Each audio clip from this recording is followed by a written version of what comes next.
नमस्कार, मैं हूं नीलू। तो जिस तरह से ईरान और अमेरिका के बीच बातचीत चल रही है, अमेरिका चाह रहा है कि बातचीत का कुछ हल हो परमाणु समझौते को लेकर। ईरान भी कुछ ऐसा ही चल रहा है, लेकिन ऐसा होता दिखाई नहीं दे रहा। अब इस बीच एक बड़ी खबर सामने आई है।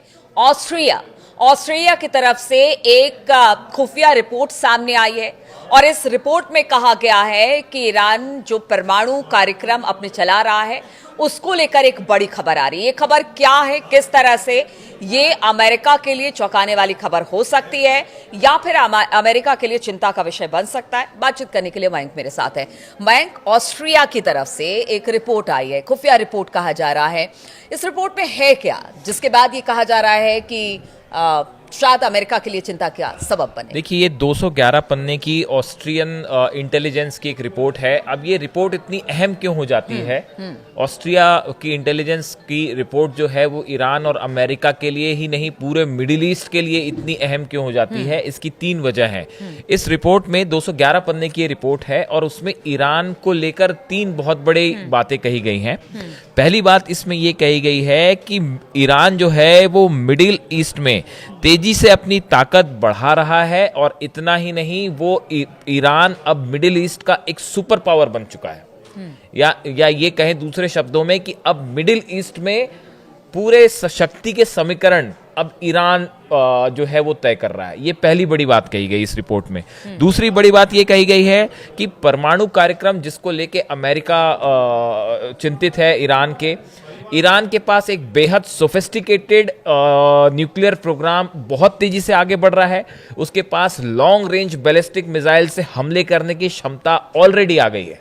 तीसरे मुद्दे पे इसमें जो जिक्र हुआ है वो ये कि अमेरिका की तरफ से जो सैंक्शंस लगाए गए हैं ईरान पे, उन सैंक्शंस को बाईपास करते हुए कैसे इकोनॉमी को आगे बढ़ाना है, इसका बहुत अच्छा तरीका ईरान और रूस ने मिलकर खोज निकाला है। ये 3 बातें हैं जिनका इसमें जिक्र है। देखिए, हम एक एक करके बात करते हैं। देखिए, पहली बात जो इसमें कही गई है रिपोर्ट में, the Iranian nuclear weapon development program is well advanced and Iran possesses a growing arsenal of ballistic missiles capable of delivering nuclear warheads over long distances. इसमें ये बड़ी बात है। इसमें ये कहा है कि ईरान के पास ऑलरेडी बेहद एडवांस्ड न्यूक्लियर प्रोग्राम है और लॉन्ग रेंज बैलिस्टिक मिसाइल की शक्ति उसके पास ऑलरेडी आ चुकी है। अब ये लॉन्ग रेंज बैलिस्टिक मिसाइल्स कितनी लंबी है इसको लेके बहुत जो है एक्सपर्ट्स की अलग अलग राय है, लेकिन ये पहली बात जो है अमेरिका के लिए कान खड़े करने वाली है। दूसरी चीज वो बात कह रहे हैं कि in order to assert and enforce its regional political power ambitions, the Islamic Republic of Iran is striving for comprehensive rearmament with nuclear weapons to make the regime immune to attack and to expand and consolidate its dominance in the Middle East and beyond. इसमें जो दूसरी बात कही गई है वो ये कही गई है कि ईरान ने न सिर्फ मिडिल ईस्ट में बल्कि पूरी दुनिया में अपने प्रभाव को तेजी से बढ़ाने के लिए नीतियों पर बहुत तेजी से काम कर रहा है ईरान। और ना सिर्फ मिडिल ईस्ट में बल्कि आसपास के ही कई देशों में, बल्कि पूरी दुनिया में अब ईरान का जो प्रभाव है वो बहुत ज्यादा बढ़ रहा है और उसके लिए जो उसको न्यूक्लियर प्रोग्राम या फिर हथियारों से संबंधित प्रोग्राम्स चलाने हैं वो बहुत तेजी से ईरान आगे बढ़ा रहा है। ये दूसरी बड़ी बात है। तीसरी बात जो इसमें कही गई है, जो कि एक्चुअली बहुत इंपॉर्टेंट बात है, वो ये कही गई है इस इंटेलिजेंस रिपोर्ट में। ये कहा गया कि देखिए, अमेरिका जो है या यूरोपियन कंट्रीज ईरान के ऊपर सैंक्शंस लगाए हुए हैं कि भाई आप अपना न्यूक्लियर प्रोग्राम कंटिन्यू कर रहे हो, यूरेनियम एनरिचमेंट कंटिन्यू कर रहे हो, आपके ऊपर हमने सैंक्शंस लगा दिए। इस इंटेलिजेंस रिपोर्ट का कहना ऐसा है कि अमेरिका और यूरोपियन कंट्रीज के सैंक्शंस को बेअसर करने के लिए ईरान और रूस ने एक नया तरीका खोज निकाला है। और इन नए रास्तों से और इन नए तरीकों से जो ये सैंक्शंस लगते हैं उनका असर नहीं हो रहा है और ईरान जो है वो रूस को अब फायदा भी पहुंचा रहा है इन सैंक्शंस के बाद भी।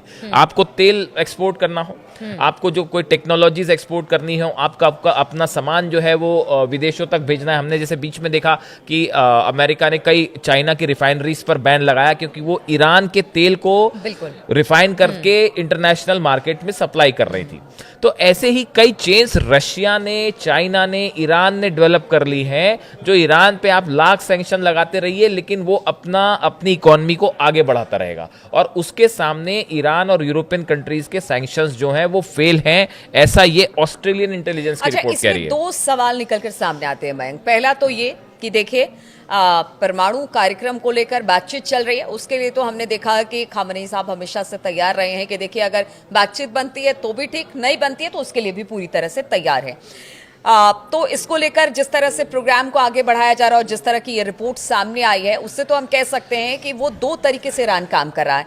एक तो वो ये भी देख रहा है कि अपनी सुरक्षा कैसे रखी जाए, और दूसरी तरफ से ये भी देख रहा है कि अगर यूरोपियन कंट्रीज या अमेरिका उस पर किसी तरह से दबाव डालता है, सैंक्शन डालता है, तो उसका हल भी उन्होंने निकाल लिया है ताकि उनके देश को कोई नुकसान ना पहुंचे। और साथ ही साथ उसने एक ऐसे अपने आसपास दोस्त जो कहते हैं कि बड़े रिलायबल दोस्त उनके हैं, चाहे वो रसिया हो, चीन हो या भारत भी, अगर कह लीजिए कि अच्छा खासा उनके साथ व्यापार इस वक्त ईरान का हो रहा है, तो कहीं ना कहीं एक विकल्प भी इनका ढूंढ के रख लिया है। बिल्कुल, देखिए यही आपकी बात को लेके अभी हाल ही में ईरान की तरफ से बयान आया था कि आप लाख सैंक्शन लगाते रहिए, हम भूखे नहीं मरने वाले।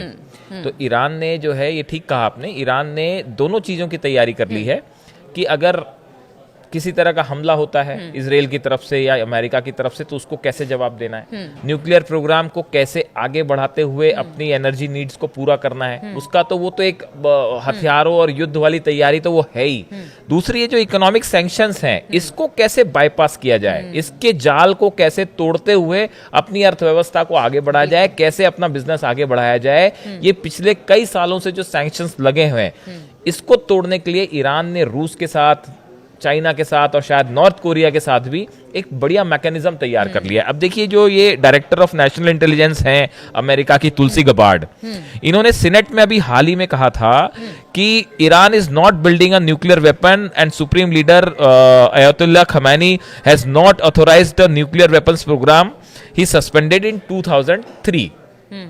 अमेरिका में जो है सीनेट में बयान देते हुए तुलसी गबार्ड ने कहा था कि भाई ईरान जो है अभी वो न्यूक्लियर प्रोग्राम अपना, उसमें न्यूक्लियर बम नहीं बना रहा है, जिसे खामेनी साहब ने जो है वो सस्पेंड किया था। ये अमेरिका के सीनेट में तुलसी गबार्ड कह रही हैं। अब ये जो नई ऑस्ट्रियन रिपोर्ट जो आई है, ये एग्जैक्टली उस रिपोर्ट की अपोजिट है जो अमेरिका ने कही थी।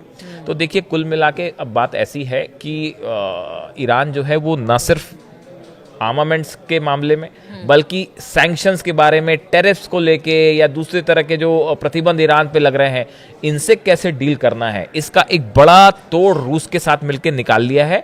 जो एक सवाल और यहाँ पर, चूंकि अगर पीछे कुछ दिनों की बात की जाए, अमेरिका पूरी तरह से चाहता है कि ईरान के साथ किसी तरह का समझौता हो जाए, और उसके लेकर वो नेतन्याहू से भी ट्रंप की बातचीत हो चुकी है, लेकिन नेतन्याहू मानने को तैयार है नहीं, गजा पर हमला हो रहा है। मतलब अगर इन सब चीजों को देखा जाए तो अमेरिका भी चाहता है कि शांति से इस चीज का हल हो जाए, क्योंकि ईरान के स्ट्रेंथ को वो भी पहचानता है, जानता है कि ईरान क्या कर सकता है, इसीलिए बातचीत से कोई बीच का रास्ता निकाला जाए। एक सवाल का जवाब ये भी है कि कुछ एक्सपर्ट से मानते हैं कि अब ईरान पे हमला करने की हालत में ना अमेरिका हमला करना चाहेगा और ना इजराइल करना चाहेगा, वही क्योंकि इसका नतीजा जो होगा वो बहुत ही शायद यूक्रेन और रूस के वॉर से भी बड़ा हो जाएगा।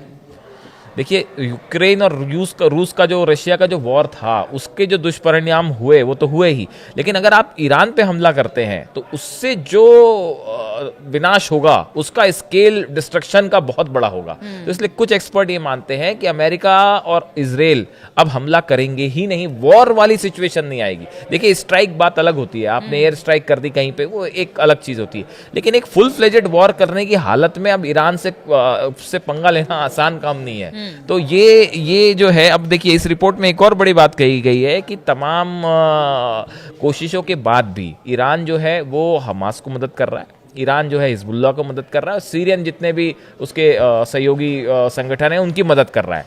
तो ईरान अभी भी अपने साथियों के साथ खड़ा हुआ है। तो अब देखिए, अब अमेरिका ना न्यूक्लियर वेपन प्रोग्राम को रोक पा रहा है, ना सैंक्शंस जो हैं उसके प्रभावी हो पा रहे हैं, और ना ही ये जो जैसे लगातार इजराइल कह रहा है कि ये जो है मदद तो लगातार कर ही रहे हैं। तो अब ईरान को रोकना कैसे रोका जाएगा, ये एक बड़ी टेढ़ी खीर है। बिल्कुल, अमेरिका के लिए बड़ी चुनौती है कि परमाणु समझौते कार्यक्रम को लेकर किस तरह से बात को आगे बढ़ाया जाए। क्या कोई नतीजा ईरान के साथ इस बातचीत को लेकर सामने आएगा? तुलसी गवाड की बात की जाए, उन्होंने एक बयान दिया है और अब ऑस्ट्रिया की तरफ से जो इस वक्त एक गुप्त रिपोर्ट सामने आई है, वो बातें भी अब सामने आ रही है। अब इसको लेकर अमेरिका क्या आगे करने वाला है या क्या सोचता है इसको लेकर, लगातार इस खबर पर हमारी नजर बनी रहेगी। आप बने रहिए हमारे साथ।